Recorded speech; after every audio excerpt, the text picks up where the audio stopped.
ಉಪಚುನಾವಣೆ ನಡೆದ ಬೆನ್ನಲ್ಲೇ ಸಿಎಂ ಸಿದ್ದರಾಮಯ್ಯ ಸರ್ಕಾರ ಬಿಜೆಪಿಗೆ ಶಾಕ್ ಕೊಟ್ಟಿದೆ. ಸಿಎಂ ಕೋವಿಡ್ ರಿಪೋರ್ಟ್ ಬಂದ ಬೆನ್ನಲ್ಲೇ ಆಘಾತ ಕೊಟ್ಟಿದ್ದಾರೆ. ಸಚಿವ ಸಂಪುಟ ಸಭೆಯಲ್ಲಿ ಕೋವಿಡ್ ಹಗರಣದ ತನಿಖೆಗೆ ಎಸ್ಐಟಿ ರಚನೆಗೆ ಅಸ್ತು ಎಂದಿದ್ದಾರೆ.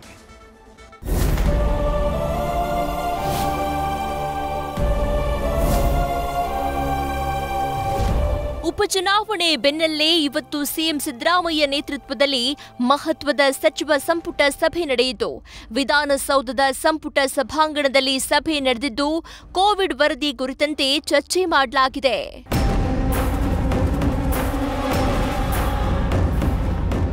ಬಿಜೆಪಿ ಅವಧಿಯ ಕೋವಿಡ್ ಹಗರಣದ ತನಿಖೆಗೆ ಎಸ್ಐಟಿ. ಸಚಿವ ಸಂಪುಟ ಸಭೆಯಲ್ಲಿ ಎಸ್ಐಟಿ ತನಿಖೆಗೆ ತೀರ್ಮಾನ. ಇಂದು ನಡೆದ ಸಚಿವ ಸಂಪುಟ ಸಭೆಯಲ್ಲಿ ಭಾರಿ ಸಂಚಲನಕಾರಿ ತೀರ್ಮಾನವನ್ನ ಸರ್ಕಾರ ಕೈಗೊಂಡಿದೆ. ಬಿಜೆಪಿ ಅವಧಿಯ ಕೋವಿಡ್ ಹಗರಣದ ತನಿಖೆಗೆ ಎಸ್ಐಟಿ ತನಿಖೆಗೆ ನಿರ್ಧಾರ ಮಾಡಿದೆ. ಕ್ಯಾಬಿನೆಟ್ ಸಭೆಯಲ್ಲಿ ಮೈಕೆಲ್ ಕುನ್ನಾ ವರದಿ ಬಗ್ಗೆ ಚರ್ಚೆಯಾಗಿದ್ದು ಅಂತಿಮವಾಗಿ ಎಸ್ಐಟಿ ತನಿಖೆಗೆ ವಹಿಸಲು ನಿರ್ಧಾರ ಮಾಡಲಾಗಿದೆ.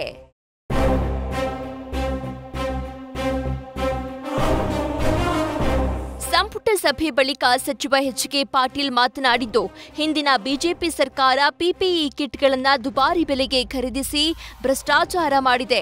ಅವಧಿ ಮೀರಿದ ಔಷಧಿ ಖರೀದಿಸಿದ್ದಲ್ಲದೆ 2 ರಿಂದ 3 ಪಟ್ಟು ಹೆಚ್ಚಿನ ಹಣ ಕೊಟ್ಟು ಖರೀದಿಸಿದ್ದ ಆರೋಪ ಮಾಡಿದ್ದಾರೆ. ಬಿಜೆಪಿ ಸರ್ಕಾರದ ಸಿಎಂ ಮಂತ್ರಿಗಳು ಅಮಾನವೀಯವಾಗಿ ನಡೆದುಕೊಂಡಿದ್ದಾರೆ. ಮಾಹಿತಿಗಳನ್ನ ಮುಚ್ಚಿಟ್ಟು ದಾಖಲೆಗಳನ್ನ ಸಿಗದಂತೆ ಮಾಡಿದ್ರು ಅಂತ ಸುದ್ದಿಗೋಷ್ಠಿಯಲ್ಲಿ ಹಗರಣವನ್ನ ವಿವರಿಸಿದ್ದಾರೆ.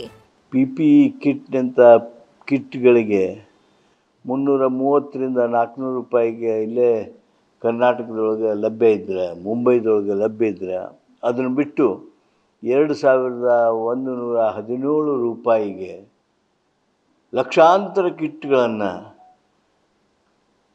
ಬೇರೆ ದೇಶದಿಂದ ತರಿಸಿಕೊಳ್ಳೋದು. ರಾಜ್ಯ ಸರ್ಕಾರ SITಯನ್ನು, ಸ್ಪೆಷಲ್ ಇನ್ವೆಸ್ಟಿಗೇಟಿಂಗ್ ಟೀಮನ್ನು ರಚಿಸಬೇಕು. ದೊರೆತ ಆಧಾರಗಳು, ವಿಷಯ ಹಾಗೂ ವಿವರವಾದ ಮಾಹಿತಿ ಅವೆಲ್ಲವುಗಳ ಹಿನ್ನೆಲೆಯಲ್ಲಿ ಮುಂದಿನ ತನಿಖೆ ಹಾಗೂ ಕ್ರಮಕ್ಕಾಗಿ SIT ಮಾಡಬೇಕು ಅಂಥೇಳಿ ಸಚಿವ ಸಂಪುಟ ನಿರ್ಣಯ ಮಾಡಿತು. ಒಟ್ಟಾರೆ ಇಂದು ನಡೆದ ಸಚಿವ ಸಂಪುಟ ಸಭೆಯಲ್ಲಿ ಸರ್ಕಾರ ಬಿಜೆಪಿಗೆ ಶಾಕ್ ಕೊಟ್ಟಿದೆ. ಮೈಕೆಲ್ ಕುನ್ಹಾ ಕೊಟ್ಟ ವರದಿಯನ್ನ ಗಂಭೀರವಾಗಿ ಪರಿಗಣಿಸಿ ಕೋವಿಡ್ ಹಗರಣದ ತನಿಖೆಗೆ ಎಸ್ಐಟಿ ರಚಿಸಲು ತೀರ್ಮಾನಿಸಿದೆ. ಇದಕ್ಕೆ ಕೇಸರಿ ಪಾಳೆಯ ಯಾವ ರೀತಿ ಟಕ್ಕರ್ ಕೊಡುತ್ತೋ ಕಾದು ನೋಡಬೇಕು. Harish, news first, Bengaluru.